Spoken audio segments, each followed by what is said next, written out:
मीरा भाईंदरमध्ये आज मनसेच्या मोर्चाचं आयोजन करण्यात आलंय आणि मोर्चा आधी अविनाश जाधवांना पोलिसांनी ताब्यात घेतलेलं आहे। काशीमीरा पोलिसांनी अविनाश जाधवांना ताब्यात घेतलंय। व्यापारी संघटनेनं काढलेल्या मोर्चाला मनसे उत्तर देणार आहे। परवानगी नसताना आज मनसेचा मीरा भाईंदरमध्ये मोर्चा होतोय।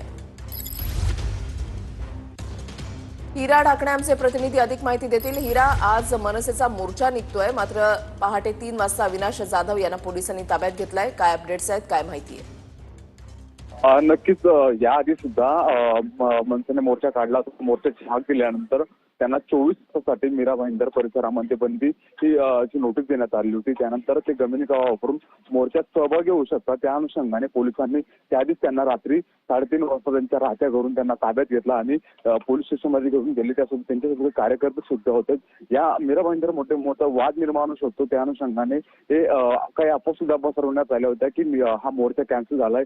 मात्र अविनाश जाधव यांनी सांगितलं काही झालं तरी मोर्चा होणार आहे हे, आणि त्यांच्या स्टेटसला आणि त्यांच्या सोशल मीडिया अकाउंट सुद्धा मोर्चामध्ये सहभागी होण्याचं आवाहन लोकांना केलं होतं। त्या अनुषंगाने हे मोठा वाद निर्माण होऊ शकतो, त्याआधीच पोलिसांनी त्यांना ताब्यात घेतलंय आणि आता ते काश्मीरा पोलीस स्टेशनच्या ताब्यामध्ये आहे। नक्कीच, धन्यवाद हिरा दिलेल्या सविस्तर माहितीसाठी।